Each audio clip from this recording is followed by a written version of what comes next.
Yo, what's up, party people? How about that episode of Raw that we just had tonight? The first Raw of the new year did not disappoint. We got things started with things going from chaotic to start the show. Bloodline dominance, totally great U.S. title matches, Dark Alexa Bliss, and a tease of our favorite Hurt Business coming back into action. Guys, just because the show's over don't mean the good times have to stop, because we're about to run things down from top to bottom, start to finish. The Gift of Gabe episode, first of 2023, to cover Raw is about to start right, you guessed it, now.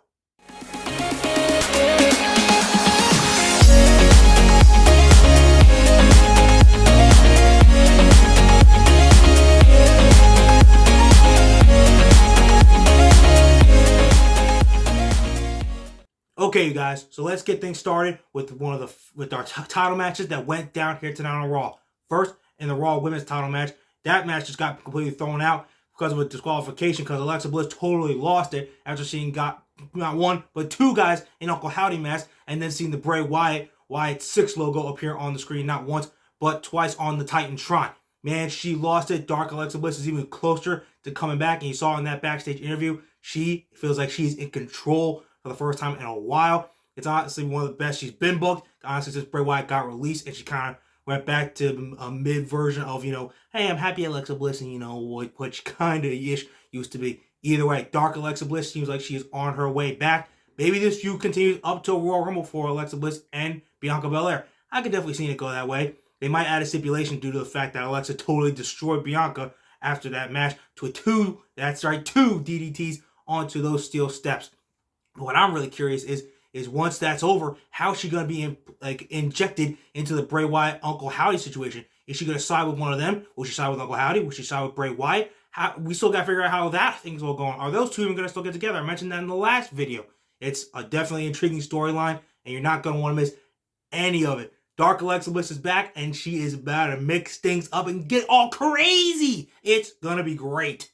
But speaking of great, how about that U.S. title match to end the show between the now Austin Theory and Seth freaking Rollins? Sing his song, though it has to be a defeat song, because as we expected, once again with these second of these title matches, no titles change hands. Austin Theory, he looked good, but that's what Seth Rollins does. This was what that mini feud was supposed to do. Continue to build Austin Theory as the now. Honestly, he's doing a great second run as the United States Champion. How much longer will his reign last? Could he actually hold it up to WrestleMania or even beyond? Could they just build up a nice, little challenger to take the title off him at WrestleMania? Could they finally give Ali his U.S. title moment? That'd be a pretty good person to step up to the plate and build up for WrestleMania and actually beat Austin Theory for the title. But like I said, maybe this Austin Theory forever championship run will be forever. Nah, it won't be forever. Hell, even Roman Reigns' title reign has to end at some point. So he'll drop it at some point. But that would be a good idea to build up a nice little challenger so that he could drop the belt to him at Mania. And as for Seth, he'll probably end up entering the Royal Rumble match. And then, WrestleMania plans are kind of not even close to confirmed yet. So, but he'll have a big part of the show, in any way, shape, or form, because it's Seth freaking Rollins. I mean, let's just be honest here, you guys. So, give it up for both guys. Austin Theory, Seth, you did a great job. Hope Seth is actually not hurt. He probably was just selling, or someone would say overselling that knee. But, just in case he tweaked it, hope he's all right. Hope he's good. AJ Styles already went down with a broken ankle. We don't need any more top stars going down to start off 2023. Great things for both guys in the future, especially on the road to WrestleMania. I can't wait to see what's next for them after this little nice mini feud that they had. So, can't wait to see it, but good job on the match, you guys. So, guys, after about at this point, almost a 2-year absence, the Hurt Business might actually be coming back. You saw the little tease back when Damage Control was coming through the entranceway, leaving the locker room, and VP was talking with Adam Pearce, and who was with them? You already know Cedric Alexander and Shelton Benjamin, who mixed it up with the Bloodline, but that's a little later. Anyway, it looks like more Hurt Business teasing. The group never should have been taken apart in the first place. That was another Vince McMahon flop that looks like Triple H is trying to rectify, redo. They were honestly a really good faction. It made all of them some of their best and most relevant in a while, especially Bobby Lashley. In the post-Roman Reigns era, it'll be great to see them all kind of maybe be champions again on whatever brand they end up on, once they eventually do the draft. So I am all for it.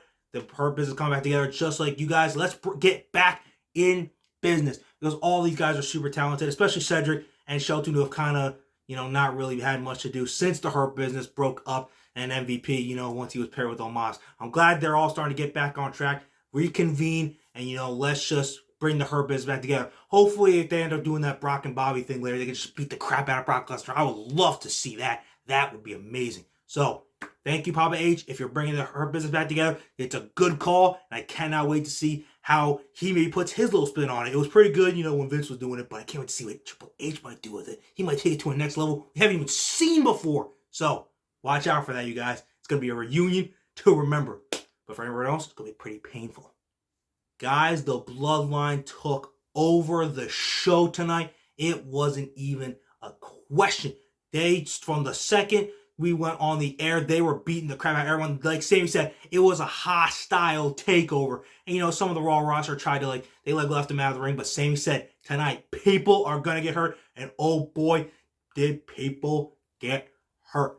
First of all, Elias Duke got wrecked by Solo Sikoa, the Enforcer, in that Music City street fight. And I literally predicted once I saw the piano, I'm like, yo, he's going to get hit with a spinning solo on top of the piano, literally breaking it too. And hey, I was right. That had to be painful. The Enforcer don't play around. I knew Elias was going to lose that one. So, good job, Solo. And fulfilling so far, Elias being the first victim of the night. People were going to get hurt. Solo's been honestly built perfectly since Triple H has brought him up and had him join the ball. He truly is the Enforcer. He really doesn't have to say much.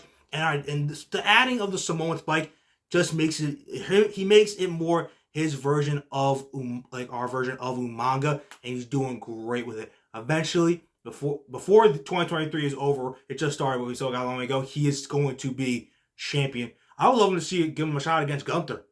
He might be the one that dethrones him, but I would love to see him get a shot. That would be a heavy hitter. The Ring General and Solo Sikoa, the Enforcer, that wouldn't be too good. If he did dethrone him, I'd be for it. But Sheamus might want to get the IC title if you see his tweets. So for a sentimental moment, that would be really cool for him to see.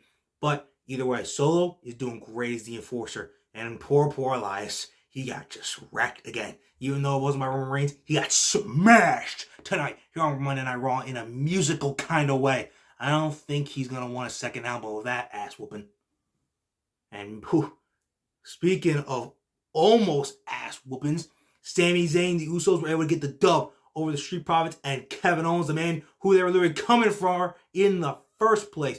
And man, you guys saw after they picked up the dub, courtesy of Sami, he just earned himself back in the graces of the Tribal Chief, the head of the table, the GOAT, Roman Reigns. It's all good. He got the winning pin over Montez Ford, so Roman should be happy. I don't know if he's going to appear on Friday. He could, but he should be somewhat happy. He's kind of redeemed himself, so all should be good.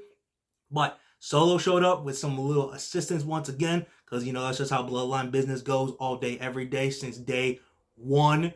No pun intended. Anyway, so Solo, he grabbed the chair. Zayn was and he's like, no. Give me the chair. He's like, I want to finish Kevin Owens right here, right now. I heard a huge cheer, ironically, when the second he handed the chair. I was like, whoa, is this a big moment? I'm like, Sami's actually out of him with the chair. I'm like, oh, the crowd's, I guess, into it. Nope. It's because Sheamus and Drew McIntyre, their tag team title opponents for the Usos this Friday, came up to get a little early piece of the tag champs before their title match this Friday on SmackDown. I cannot wait for that. They came to the save of Kevin Owens, their little War Games buddy. Ooh, you gotta know Kevin Owens is probably gonna try to return the favor, because the Usos are gonna retain, and they're probably gonna try to beat up Sheamus and Drew McIntyre afterwards. So Kevin Owens will probably try to return the favor, and at some point here, before the week's over, or at least next week, Kevin Owens is going to issue the challenge to fight Roman Reigns at the Royal Rumble for the undisputed Universal title. But tonight was a great night for the Bloodline up until, Sheamus and Drew wanted to get involved. And it'll be a great night on Friday when they defend the tag titles against them. Anytime Sami's on TV, it's gold. And him and KO are making this story so great, especially Sami. It was just a great night. It just gets so hyped watching Sami do what he does. Freaking help leading the Bloodline as a cohesive unit when Reigns ain't there to just beat everybody down. And it's not just great, it's UCEY. It's super UCEY. My God, he means a certified Usologist. What would you expect? So you guys, tonight was a great episode of Raw. I hope you like it. We are starting out the new year, and it started off great. But we aren't even close to done. We literally are just getting started. because Wednesday on Dynamite, we got huge matches. Count them, two title matches again. I said on the last episode of Get the Game of 2022, it's like title week here in wrestling. Because guess what? We're getting the TNT title on the line. Man, and if you thought that wasn't enough, we're going to hear some more promos and some more good stuff like that. I cannot wait. And then finally, Acclaimed, well, almost every Wednesday. They kind of messed that up near the end of 2022. But Acclaimed every Wednesday as they defend their tag titles against Jeff Jarrett and Jay Lethal. So that's just on Wednesday. And then Friday, we got the Undisputed Tag titles on the line once again when the Usos defend against Sheamus and Drew McIntyre. It's title week, guys. We're not even close to done. I hope you enjoyed those episodes as much as you enjoyed tonight's episode and this episode of Gift of Gabe, which you're going to want to check out after those shows are over to hear what the best guy in the biz has to say about that. But until then, you guys, I hope you enjoyed the first Raw of the new year. I'll see y'all after Dynamite on Wednesday with a new set. I can't wait to see what this looks like. It's going to be so good. I'm kind of excited for it, just to see what it looks like. Who knows? But until then, you guys, I'll see you after Dynamite on Wednesday, the first of the year. And before I go, when it comes to talking wrestling, y'all already know how it goes. Who better to gab with than your boy Gabe? Okay, guys, see you after the show on Wednesday. Have fun. Deuces, puces.